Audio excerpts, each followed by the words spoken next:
ಬೆಳಗಿನ ಬ್ರೇಕ್ಫಾಸ್ಟಿಗೆ, ಮಕ್ಕಳ ಲಂಚ್ ಬಾಕ್ಸಿಗೆ ತುಂಬಾ ಸುಲಭವಾಗಿ ಮಾಡ್ಕೋಬೋದಾದಂತಹ ಅಷ್ಟೇ ರುಚಿಯಾಗಿರುವಂತಹ ಕ್ಯಾಪ್ಸಿಕಮ್ ಚಿತ್ರಾನ್ನ ಹೇಗೆ ಮಾಡೋದು ಅಂತೇಳಿ ನೋಡೋಣ ಬನ್ನಿ.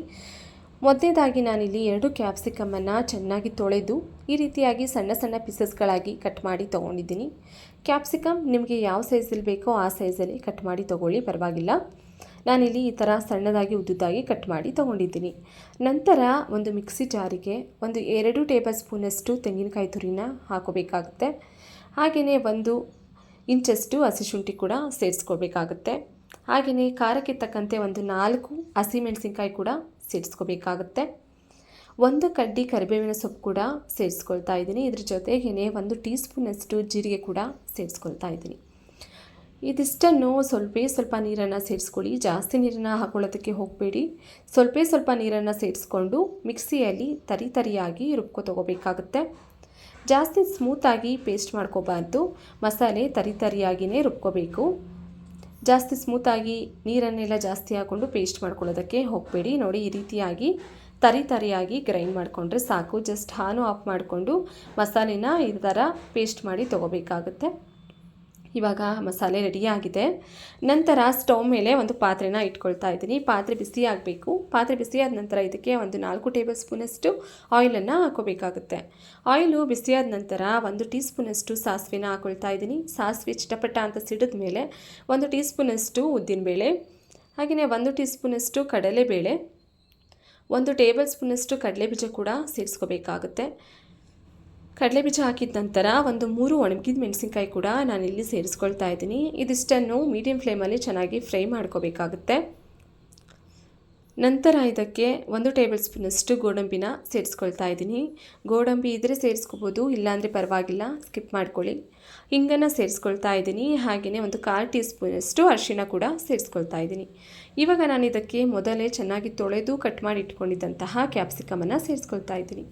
ಕ್ಯಾಪ್ಸಿಕಮ್ ಹಸಿ ವಾಸನೆ ಎಲ್ಲ ಹೋಗಬೇಕು, ಆ ಥರ ಫ್ರೈ ಮಾಡ್ಕೋಬೇಕಾಗುತ್ತೆ. ನಾನಿಲ್ಲಿ ಮೊದಲೇ ರುಚಿಗೆ ತಕ್ಕಷ್ಟು ಉಪ್ಪನ್ನು ಕೂಡ ಸೇರಿಸ್ಕೊಳ್ತಾ ಇದ್ದೀನಿ. ಕ್ಯಾಪ್ಸಿಕಮನ್ನು 50% ಫ್ರೈ ಆಗೋದಕ್ಕೆ ಬಿಡಬೇಕಾಗುತ್ತೆ. ಈ ರೀತಿ ಲಿಡ್ಡನ್ನು ಕ್ಲೋಸ್ ಮಾಡಿ ಮೀಡಿಯಂ ಫ್ಲೇಮಲ್ಲಿ 2 ನಿಮಿಷಗಳ ಕಾಲ ಫ್ರೈ ಮಾಡ್ಕೊಂಡಿದ್ದೀನಿ. ಕ್ಯಾಪ್ಸಿಕಮ್ ಇವಾಗ 50% ಫ್ರೈ ಆಗಿದೆ.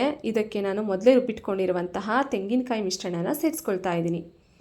ತೆಂಗಿನಕಾಯಲ್ಲಿರುವಂತಹ ಹಸಿ ವಾಸನೆ ಎಲ್ಲ ಹೋಗಬೇಕು. ಸುತ್ತ ಎಣ್ಣೆ ಬಿಟ್ಟು ಬರೋವರೆಗೂ ಕೂಡ 2 ನಿಮಿಷಗಳ ಕಾಲ ಈ ರೀತಿಯಾಗಿ ಲಿಡ್ಡನ್ನು ಕ್ಲೋಸ್ ಮಾಡಿ ಬೇಯಿಸ್ಕೋಬೇಕಾಗುತ್ತೆ. ನೋಡಿ, ಇವಾಗ ತೆಂಗಿನಕಾಯಿಯಲ್ಲಿರುವಂತಹ ಹಸಿ ವಾಸನೆ ಎಲ್ಲ ಹೋಗಿದೆ.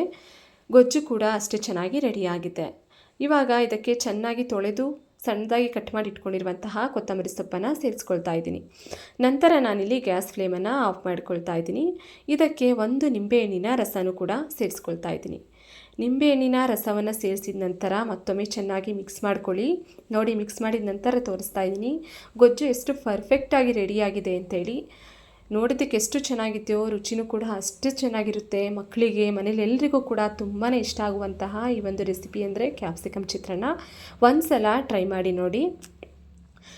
ನಾನಿವಾಗ ಗೊಜ್ಜನ್ನು ನನಗೆ ಎಷ್ಟು ಬೇಕೋ ಅಷ್ಟನ್ನು ಇವಾಗ ಇಟ್ಕೊಂಡು ಇನ್ನು ಮಿಕ್ಕಿದ್ದನ್ನು ಒಂದು ಬೌಲ್ಗೆ ತೆಗೆದಿಟ್ಕೊಳ್ತಾ ಇದ್ದೀನಿ.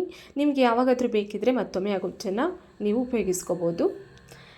ನಂತರ ನಾನಿಲ್ಲಿ ಇದಕ್ಕೆ ಮೊದಲೇ ಮಾಡಿಟ್ಕೊಂಡಿದ್ದಂತಹ ಉದುರಾಗಿರುವಂತಹ ವೈಟ್ ರೈಸನ್ನು ಹಾಕ್ಕೊಳ್ತಾ ಇದ್ದೀನಿ. ಈ ರೀತಿಯಾಗಿ ರೈಸನ್ನು ಹಾಕ್ಕೊಂಡು ರೈಸು ಮತ್ತು ಗೊಜ್ಜು ಚೆನ್ನಾಗಿ ಮಿಕ್ಸ್ ಆಗಬೇಕು.